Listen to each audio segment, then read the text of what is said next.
Hi friends, నేను మీ రాజేష్ దొంతుల.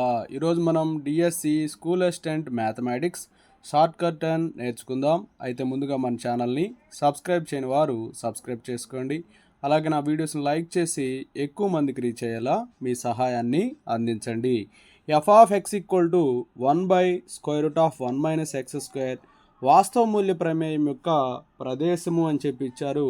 ఇక డినామినేటర్లో √1 - x² ఉంది కాబట్టి 1 - x² అనేది గ్రేటర్ దాన్ 0 అవుతుంది. సో ఇది a² - b² ఫామ్లో ఉంది కాబట్టి దీన్ని 1 + x × 1 - xగా రాస్తాము. సో 1 + x కంటే ఇది -1 less than x less than 1 వస్తుంది. ఇక్కడ x² యొక్క గుణకం అనేది రుణాత్మకంగా ఉంది కాబట్టి ప్రదేశం వచ్చేసి -1, 1 అవుతుంది. So option B is the right answer. Next one, 1 యొక్క వాస్తవం కానీ సంకీర్ణ ఘనమూలాలైతే det of 1 omega omega square omega omega square 1 omega square 1 omega equal అని ఇచ్చారు. ఇక్కడ ఆర్ అనేది r1 + r2 + r3 కానీ చేసినట్లయితే చూడండి, ఇక్కడ ఏముంటుందంటే 1 + ఒమేగా + ఒమేగా స్క్వేర్, ఇక్కడ కూడా 1 + ఒమేగా + ఒమేగా స్క్వేర్, ఇక్కడ కూడా సేమ్ 1 + ఒమేగా + ఒమేగా స్క్వేర్ వస్తుంది. So omega omega square 1 omega square 1 omega. So టోటల్గా ఏమొస్తుందంటే 0 0 0 omega omega square 1 omega square 1 omega. So ఇక్కడ మొదటి అడ్డు వరుస అంతా జీరోస్ వచ్చింది కాబట్టి నిర్ధారకం అనేది 0 వస్తుంది. So option B is the right answer. Next one, 1 + i² = 1 - i² తృప్తిపరిచేటువంటి కనిష్ట ధనాత్మక పూర్ణాంకమైనటువంటి n విలువ అని చెప్పి అడిగారు. సో ఇక్కడ 1 + i/1 - i కానీ చేసినట్లయితే మనకు i వస్తుంది. 1 + i/1 - i చేస్తే ఏమొస్తుంది? i వస్తుంది. కాబట్టి 1 + i²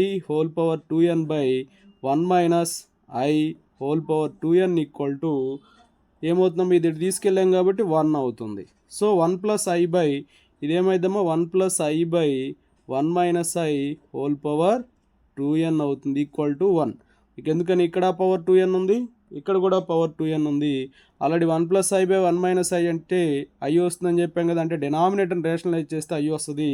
సో ఇక్కడ i సబ్స్టిట్యూట్ చేయండి, i/2n = 1 అనమాట. సో i/2n అంటే ఏంటి? i² = 1. సో i² అంటే ఏంటమ్మా? -1. సో i² అంటే ఏంటి? -1. సో -1 అనేది 1 అవుతుంది. అంటే ఇక్కడ ఈ n అనేది ఈవెన్ నెంబర్ తీసుకున్నప్పుడు n అనేది ఈవెన్ నెంబర్ అంటే సరి సంఖ్య తీసుకున్నప్పుడు ఇది 1 వస్తుంది. అయితే సరి సంఖ్యలో ఇక్కడ చిన్నది కనిష్ట విలువ అనేది 2 కాబట్టి ఆప్షన్ సి 2 అనేది సరైన సమాధానం అవుతుంది. నెక్స్ట్ వన్, ఏ ఒక 3/3 మాత్రిక, బి దాని అనుబంధ మాత్రిక det b = 64 అయితే det a = అని చెప్పి ఇచ్చారు. ఇక్కడ మనకి ఎడ్జాయింట్ a = det a⁴n-1 అవుతుంది. ఇక్కడ ఎడ్జాయింట్ a అనేది det b అని చెప్పి ఇచ్చారు. అది ఎంతమ్మా? 64. కాబట్టి 64 = det a⁴n-1. ఇక్కడ 3/3 మ్యాట్రిక్ కాబట్టి n అనేది 3 అవుతుంది. సో 64 = det a² అవుతుంది. అంటే det a² అనేది 64 కాబట్టి det a అనేది +or-8 వస్తుంది. So option A is the right answer. Next one, i + j i + 2j i + j + πk సదిశల్ని సహవాసానిక భుజాలుగా గల సమాంతర ఫలకం ఘనపరిమాణము. సహవాసానిక భుజాలుగా గల సమాంతర ఫలక ఘనపరిమాణం అనేది ఏమవుతుందంటే |ABC అవుతుంది. అయితే ఇక్కడ ఈ ABCని ఎలా రాస్తామంటే చూడండి, ఇక్కడ ABCని మామూలుగా ఎలా రాస్తాం చూడండి, ఇక్కడ i కదమ్మా ఉంది, i అంటే 1 అని తీసుకుంటాము. ఇక్కడ కూడా i ఉంది కాబట్టి ఇక్కడ కూడా 1 తీసుకుంటాము. ఇక్కడ i కాబట్టి 1 తీసుకుంటాం. ఇవన్నీ కూడా iకి సంబంధించినవి. జేలు చూడండి 1, ఇక్కడ వచ్చేసి 2, ఇక్కడ వచ్చేసి 1. ఇక్కడ k చూడండి, ఇక్కడ k టర్మ్ లేదు కదా, 0 0. ఇక్కడ వచ్చేసి πk ఉంది కాబట్టి π తీసుకుంటాం. సో దీని నిర్ధారకం కనుక్కుంటే 1 ఇంటూ 2π మైనస్ 0, అలాగే -1 into 1 into pi minus 1 into 0 0 అవుతుంది. సో 1 ఇంటూ 2π 2π మైనస్ 1π ఎంత అవుతుందమ్మా పై, 2π మైనస్ పై ఏమొస్తుంది పై వస్తుంది. సో సమాంతర ఫలక ఘనపరిమాణం అనేది పై అవుతుంది. So option C is the right answer. Next P of A and B 0.65, P of A and section B 0.15 అయ్యేటట్లుగా ఏ కామా బిలు రెండు ఘటనలు అయినా P of A complement plus P of B complement అని చెప్పి అడిగారు. అయితే ఇక్కడ P of A and B ఇచ్చి P of A plus P of B కనుక్కోమంటే ఏం చేస్తామంటే ఈ రెండింటిని కూడా యాడ్ చేస్తాం. అంటే 0.65 plus 0.15. P of A plus P of బికి ఫార్ములా ఏంటంటే P of A union B plus P of A and section B. ఈ రెండింటిని యాడ్ చేస్తే 0.80 వస్తుంది. అయితే ఇక్కడ మనల్ని అడిగింది P of A plus P of B కాదు, P of A complement plus P of B complement అడిగారు. So P of A complement plus P of B complement అంటే ఏం చేయాలంటే 2లోంచి ఇక్కడ మనకు వచ్చినటువంటి P of A plus P of బిని సబ్ట్రాక్ట్ చేయాలి, 2లోంచి తీసేయాలి. అప్పుడు 2 మైనస్ 0.80. సో 2 మైనస్ 0.80 అంటే 1.2 వస్తుంది. So option C is the right answer. ఇది ఎలా వస్తుంది అంటే పి ఆఫ్ ఏ కాంప్లిమెంట్ అంటే 1 మైనస్ పి ఆఫ్ ఏ అనమాట, ఇది వచ్చేసి 1 మైనస్ పి ఆఫ్ బి అనమాట. అందుకే 1 + 1 అంటే 2, 2 minus P of A plus P of B అనమాట. ఓకే, 1.2 వస్తుంది. So option C is right answer. Next one, X belongs to R x² - x + 1/x² + x + 1 యొక్క కనిష్ట విలువ అని చెప్పి ఇచ్చారు. ఇచ్చినటువంటి దాన్ని y అని చెప్పి అనుకోండి. y = x² - x + 1/x² + x + 1 అవుతుంది. క్రాస్ మల్టిప్లై చేస్తే yx² + yx + y = x² - x + 1 అవుతుంది. x² కామన్ చేసినట్లయితే y, ఈ x² ఇటు వస్తే మైనస్ అయింది కాబట్టి y - 1 అవుతుంది. అలాగే x కామన్ చేస్తే y + 1 × x అవుతుంది. ప్లస్ ఈ కాన్స్టెంట్ టర్మ్స్ వచ్చేసి y - 1 = 0 అవుతుంది. అయితే మనకి విచక్షణ ఫార్ములా తెలుసు, డెల్టా = b² - 4ac ≥ 0. అయితే ఇక్కడ b అనేది y + 1 కాబట్టి ఏమవుతుందంటే y + 1 whole square minus 4 into A వచ్చేసి చూడమ్మా, ఏ వచ్చేసి ఎంత ఉందో y - 1, 4 ఇంటూ y - 1 ఇంటూ అలాగే సి కూడా ఏముంది y - 1 ఉంది, =0 అవుతుంది, >0 అవుతుంది. దీన్ని సింప్లిఫై చేసినట్లయితే మనకు ఒక ఈక్వేషన్ వస్తుంది ఏంటంటే -3y² + 10y - 3 > 0 వస్తుంది. సో దీన్ని ఫ్యాక్టర్స్గా రాసినట్లయితే ఎలా ఉంటాయి అంటే y - 3 ఇంటూ -3y + 1 > 0 వస్తుంది. అంటే y = 3 వస్తుంది, y = 1/3 వస్తుంది. కాబట్టి ఇక్కడ ఏమడిగారంటే ప్రాబ్లంలో కనిష్ట విలువ అడిగారు. సో ఇది వచ్చేసి ఎలా ఉంటుందంటే 1/3కి అలాగే 3కి మధ్యలో ఉంటుంది. సో ఇందులో కనిష్ట విలువ అనేది 1/3. So option D is the right answer. A ఒక సమితి n(a) = 8 అయితే ఏ పై నిర్వచించగలిగిన సంబంధాల్లో సౌష్టవం అవుతూ పరావర్తనం కాని సంబంధాల సంఖ్య అన్నాడు. ఇలా సౌష్టవం అవుతూ పరావర్తనం కాని సంబంధాల సంఖ్య అడిగినప్పుడు ఫార్ములా ఏంటంటే 2n² + n/2 minus 2n² - n/2 వేస్తాము. ఇక్కడ n అనేది 8 కాబట్టి 2n² + 8/2 మైనస్ 2n² - 8/2 అవుతుంది. సో 8² అంటే 64 కాబట్టి 64 + 8 వచ్చే 72. సో 72/2 అంటే 36 అవుతుంది. మైనస్ 2n64 - 8 అంటే 56 అవుతుంది. 56/2 అంటే 28 వస్తుంది. So 2n36 - 2n28 option B is right answer. Next one, x/3 - 1/2x whole power 15 విస్తరణలో 1/x గుణకము అని చెప్పి ఇచ్చారు. మనకి TR + 1 ఫార్ములా ఏంటంటే NCR × x⁻n - r × y⁻r అమ్మ. సో ఇక్కడ ఇందులో సబ్స్టిట్యూట్ చేయండి. 1/x గుణకం ఏముంటుందో చూద్దాం. ఇక్కడ ఏముంది చూడమ్మా, x/3 ఉంది కాబట్టి x తీసుకోండి, x పవర్ ఏమైంది 15 - r అవుతుంది.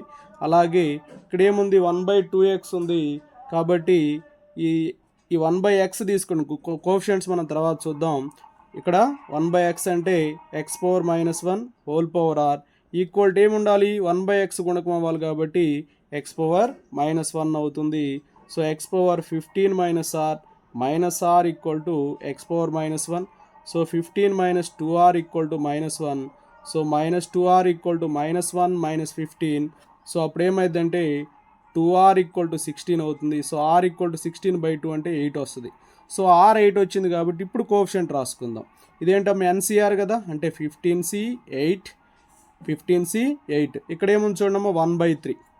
x కోఎఫిషియంట్ ఏముందమ్మా, x కోఎఫిషియంట్ ఏముంది 1/3 హోల్ పవర్ ఏముందమ్మా ఇక్కడ n-r కదా, అంటే 15 - 8 అలాగే ఇక్కడ కోఎఫిషియంట్ ఏంటి -1/2 హోల్ పవర్ r అంటే ఇక్కడ r వచ్చేసి 8 కదమ్మా. ఓకే, సో 15c8 ఇంటూ 1/3 అంటే 3⁻−1 హోల్ పవర్ 7 ఇంటూ -8 అంటే మైనస్ క్యాన్సిల్ అయిపోయింది, 2⁻−1 హోల్ పవర్ 8 అవుతుంది. సో 15c8 ఇంటూ 3⁻−7 ఇంటూ 2⁻−8 అవుతుంది. సో ఇది ఆప్షన్ బిలో ఉంది. So option B is the right answer. Next one, √3x + y = 4 యొక్క అభిలంబ రూపము కనుక్కోమని చెప్పి ఇచ్చారు. అయితే ఇక్కడ మనకి ఇచ్చినటువంటి దాంట్లో ఏ బీలు కనుక్కోండి. √3x + y = 4లో ఏ వచ్చేసి √3, అలాగే బి వచ్చేసి ఎంతమ్మా y కోఎఫిషియంట్ రాయాలి 1. సో ఇక్కడ ఫస్ట్ మనం √a² + b² కనుక్కోవాలి. సో √a² + b² అంటే √3 whole square 3 + 1 whole square 1. So √4 అంటే 2 వస్తుంది.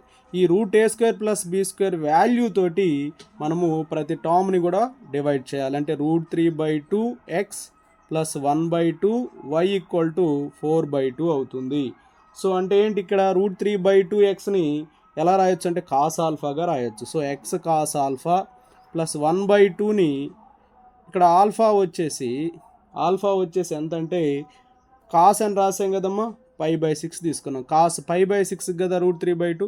సో లేకపోతే ముందు అలా రాద్దాం చూడండి, x cos π/6 plus y sin π/6 = 4/2 అంటే 2 అవుతుంది. సో ఇక్కడ ఆల్ఫా ప్లేస్లోనేమో π/6 ఉంది. ఓకేనా, ఆల్ఫా ప్లేస్లో ఏముందమ్మా π/6 ఉంది. టోటల్గా ఈక్వేషన్ వచ్చేసి ఎలా ఉంది చూడండి, x cos alpha plus y sin alpha = 2 లాగుంది. సో ఆల్ఫా π/6 ఇది ఇక్కడ చూడండి, x cos alpha plus y sin alpha = 2, alpha అనేది π/6. So option C is right answer. Next one, నిరూపక అక్షాలపై 4x + 3y - 2z + 2 = 0 తలం చేసే అంతరఖండాల మొత్తం అన్నారు. ఇక్కడ మనం 4x + 3y - 2z అలాగే ఉంచేసి ఇక్కడ ఉన్నటువంటి కాన్స్టెంట్ని రైట్ హ్యాండ్ సైడ్ తీసుకెళ్ళండి. ఏమొచ్చిందమ్మా, +2 అటు వెళ్తే -2. ఆ -2 తోటి ప్రతి పదాన్ని డివైడ్ చేయండి. 4x/-2 + 3y/-2 plus -2z/-2 = -2/-2. So అప్పుడు x వచ్చేసి x/-2/4 plus y/-2/3 plus z/1 = 1 అవుతుంది. సో ఇప్పుడు అంతరఖండాల మొత్తం అంటే ఇక్కడ -2/4 ఏ అనేది -1/2 అవుతుంది, b అనేది -2/3, c వచ్చేసి 1 అవుతుంది. సో ఇవన్నీ యాడ్ చేస్తే a + b + c చేస్తే -1/2 -2/3 +1, ఇక్కడ LCM వచ్చే 6 అవుతుంది. సో 2 3s కాబట్టి -3, 3 2s కాబట్టి 2 2s 4 ప్లస్ 6 1s 6 అనమాట. సో -7 + 6 అంటే -1/6 వస్తుంది. So option D is right answer. Next one, ఒక వృత్త వ్యాసార్థం పెరిగే రేటు 0.7 cm/s అని ఇచ్చారు. అయితే దాని చుట్టుకొలతలో మార్పు రేటు కూడా cm/s కనుక్కోమన్నారు.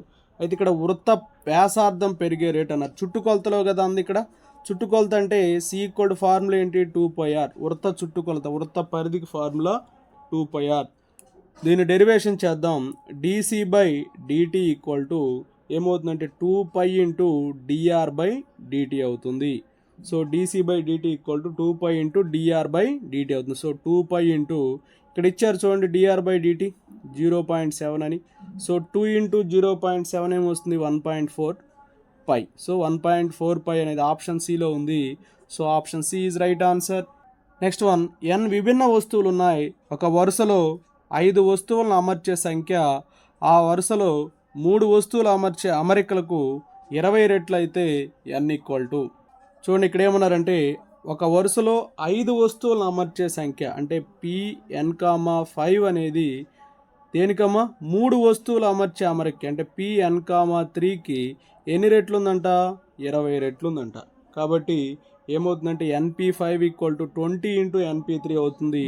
సో దీన్ని ఎలా రాస్తామంటే n factorial by n-5 factorial equal to 20 into n factorial by n-3 factorial అని రాస్తాం. n ఫ్యాక్టోరియల్కి క్యాన్సిల్ అయిపోతుంది. So 1/n-5 factorial equal to 20 by ఇదేమవుతుందమ్మా n-3 into n-4 into n-5 factorial. ఈ రెండు క్యాన్సిల్ అయిపోతాయి. సో టోటల్గా n-3 into n-4 equal to 20 అవుతుంది. సో దీన్ని మల్టిప్లై చేస్తే n² - 3n - 4n + 12 equal to 20. So n² - 7n ఇక్కడ 20 ఇటు వస్తే మైనస్ అయింది కాబట్టి 12 - 20 అంటే -8 ఈక్వల్ టు 0. దీని ఫ్యాక్టర్స్గా రాసినట్లయితే n² - 8n + 1n - 8 equal to 0 అని రాస్తాం. n కామన్ చేస్తే n-8 + 1 కామన్ చేస్తే n-8 equal to 0. So n-8 into n + 1 0 అవుతుంది. ఇక్కడ n అనేది నెగిటివ్ ఉండదు కాబట్టి ఇది రాదు. సో n ఈక్వల్ టు 8 వస్తుంది. So option C is right answer. Next one, d/dx of root of x + 1 అని చెప్పి అడిగారు. సో ఇక్కడ రూట్ ఆఫ్ x + 1ని డెరివేషన్ చేస్తే ఏమైందంటే 1/2√x + 1 అవుతుంది ఇంటూ d/dx ఆఫ్ x + 1 అవుతుంది. So 1/2√x + 1 into d/dx of x + 1 అంటే xకి చేస్తే 1 అవుతుంది, 1కి చేస్తే 0 అయిపోతుంది. సో 1 ఇంటూ 1 అంటే 1, 1/2√x + 1 వస్తుంది. So option C is right answer. చూడమ్మా 3x ఈక్వల్ టు +r-5y అని ఇచ్చారు. ఇక్కడ అనంత స్పర్శరేఖలుగా కలిగి శీర్షాలు +r-5, 0గా గల అతి పరావలయం సమీకరణం అన్నారు. సో ఇక్కడ 3x ఈక్వల్ టు ఏమిచ్చారమ్మా 3x ఈక్వల్ టు +r-5y కాబట్టి ఏమవుతుందంటే 3x + 5y ఈక్వల్ టు 0 అవుతుంది. అలాగే 3x - 5y ఈక్వల్ టు కూడా 0 అవుతుంది. కాబట్టి అతి పరావలయ సమీకరణం ఏమవుతుందంటే 3x + 5y into 3x - 5y equal to k అవుతుంది.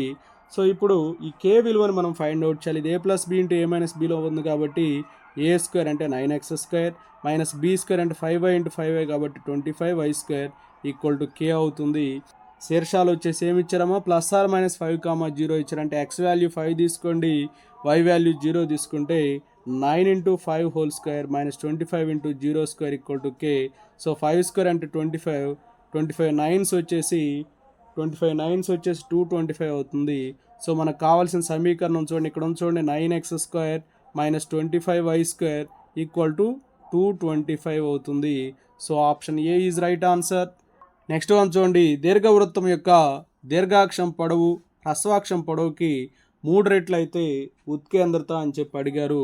దీర్ఘవృత్తం సమీకరణం x² + a² + y² equal to 1 అవుతుంది. దీర్ఘాక్షం పొడవు a అవుతుంది, హ్రస్వాక్షం పొడవు b అవుతుంది. ఇక్కడ ఏమన్నారంటే a ఈక్వల్ టు 3b అని చెప్పి ఇచ్చారు. a ఈక్వల్ టు 3b అని ఇచ్చారు. a² equal to 3b whole square అవుతుంది. సో 3b హోల్ స్క్వేర్ అంటే 9b². a² ఏమైందమ్మా 9b² అయింది.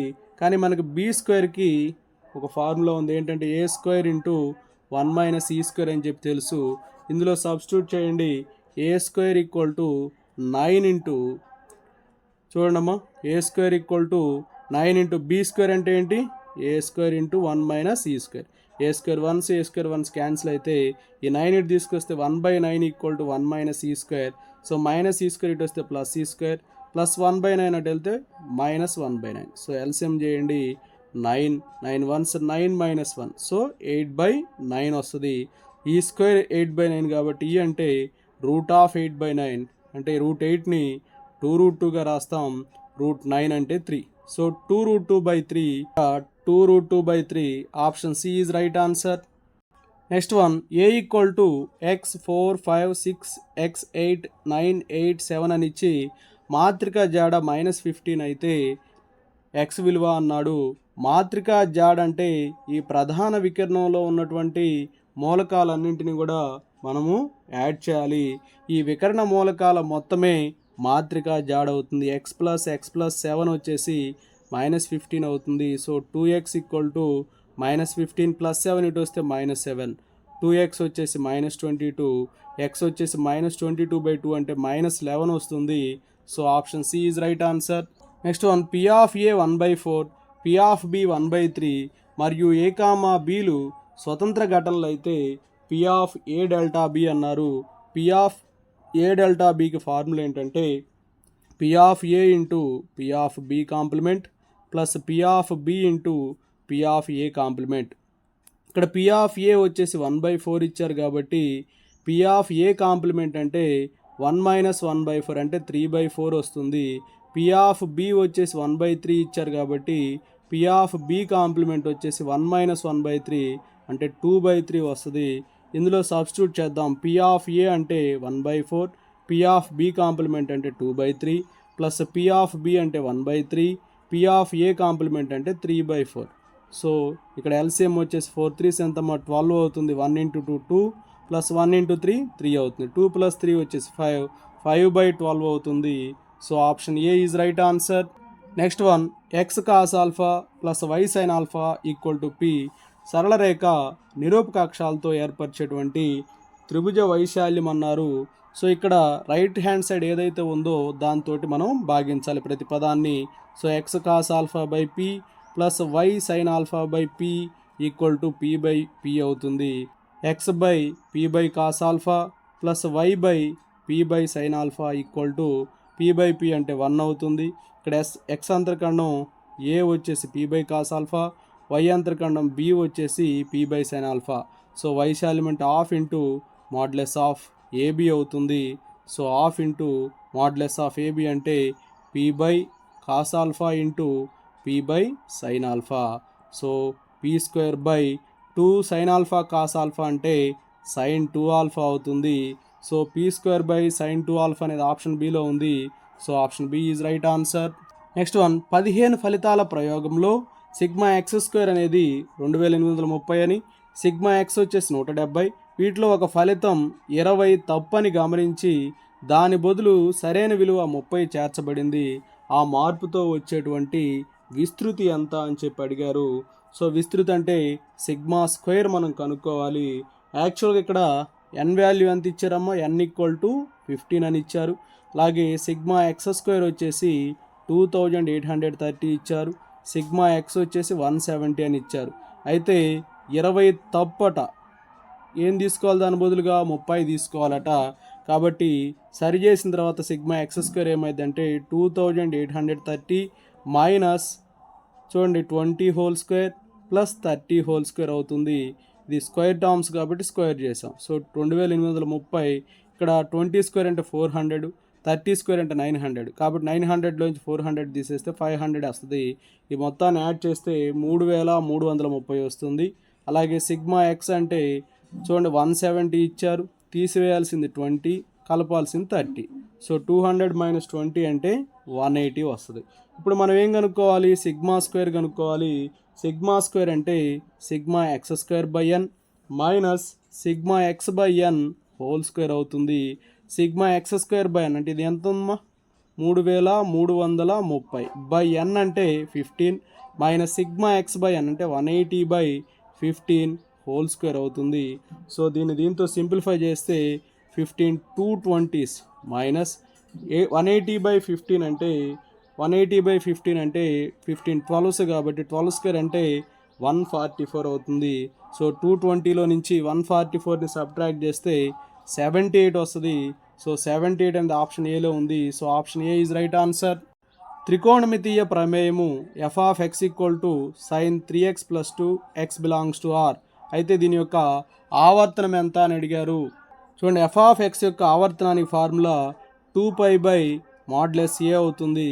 ఇక్కడ ఇది ax + b ఫామ్లో ఉంది కాబట్టి 2π/|a అంటే 3 అమ్మా. సో ఏ ప్లేస్లో 3 ఉంది. సో 2π/(3) అనేది option B. So option B is right answer. Next one F maps R2R అనే ప్రమేయము F of X equal to 2x/1 + x² నిర్వచింపబడింది అనుకున్న ఎఫ్ ఆఫ్ tan x అని చెప్పి అడిగారు. చూడండి, ఎఫ్ ఆఫ్ tan x కనుక్కోమన్నారు. ఎఫ్ ఆఫ్ tan x వచ్చేసి ఇక్కడ యాక్చువల్గా 2x/1 + x² ఇచ్చారు కాబట్టి 2 × tan x/1 + tan² x అవుతుంది. So 2 × tan x/1 + tan² x అనేది sin 2x formula. So option C is right answer. Next one 40 మీటర్ల పొడవు గల ఒక చతురస్రాకార బట్ట కలదు. అయితే దాని అంచు వెంబడి 5 మీటర్ల పేలికను కత్తిరించారు. అయినా కత్తిరించినటువంటి పేలిక శాతం అన్నారు. ఇక్కడ ఎల్ వచ్చేసి 40 మీటర్స్ అని ఇచ్చారు, అంటే లేదా ఏ వచ్చేసి 40 మీటర్స్ అని ఇచ్చారు. చతురస్ర వైశాల్యం ఏంటి? A² కదా, అంటే 40 × 40 40 × 40 అంటే 1600 వస్తుంది. ఇక్కడ ఎంత వెడల్పు గల పేలికను కత్తిరించారు? అంచు వెంబడి 5 మీటర్స్. సో W అనేది 5 అవుతుంది. సో కత్తిరించినటువంటి పేలిక వైశాల్యానికి ఫార్ములా ఏంటంటే 4W × L - W అవుతుంది. సో ఇక్కడ L అనేది 40, W అనేది 5. సో 4 × 5 × 40 - W వచ్చేసి 5. సో 4 5s 20, 40 - 5 అంటే 35. సో 35 2s 70 కాబట్టి 700 వస్తుంది. కానీ ఇక్కడ అడిగింది వైశాల్యం కాదు, కత్తిరించినటువంటి పేలిక వైశాల్య శాతం అడిగారు. సో ఇక్కడ మొత్తం చూడండి, ఎంత వైశాల్యం కత్తిరించబడింది? 700 బై టోటల్ ఎంత? 1600 ఇంటూ 100. సో 2 zeros-కి 2 zeros-కి క్యాన్సిల్ అయిపోతే 700/16 అంటే 43.75% వస్తుంది. So option A is right answer. sin 78 degrees plus cos 132 degrees equal to అని ఇచ్చారు. సో ఇక్కడ దీన్ని ఎలా రాస్తాం చూడండి, sin 78 degreesని అలాగే ఉంచేద్దాం. sin 78 degreesని అలాగే ఉంచండి. cos 132ని cos ఆఫ్ 90 + 42గా రాయండి. అప్పుడు sin 78 మైనస్ అంటే cos 90 + θ మైనస్ sin θ అవుతుంది కాబట్టి -sin 42. sin A - sin B ఫామ్లో ఉంది. దీన్ని ఎలా రాస్తామంటే 2 × cos ఆఫ్ A + B/2 అంటే 78 + 42/2, అలాగే sin 78 - 42/2. సో 2 × cos 78 + 42/2 అంటే 120/2 అంటే cos 60 అవుతుంది. అలాగే sin 78 - 42/2 అంటే sin 36/2 అంటే sin 18 degrees అవుతుంది. సో 2 × cos 60 అంటే 1/2, అలాగే sin 18 అంటే √5 - 1/4. ఈ 2 క్యాన్సిల్ అయిపోతే √5 - 1/4 వస్తుంది. So option D is right answer. tan inverse of √1 - cos x/1 + cos x equal అని ఇచ్చారు. So tan inverse of √1 - cos x 1 - cos x formula 2 sin² x/2, అలాగే 1 + cos x formula 2 cos² x/2. 2 cancel అయిపోతే tan inverse of sin² x/2 / cos² x/2 అంటే tan² x/2 అవుతుంది. So tan inverse of square root తీసేస్తే square ఉంది కాబట్టి tan x/2 అవుతుంది.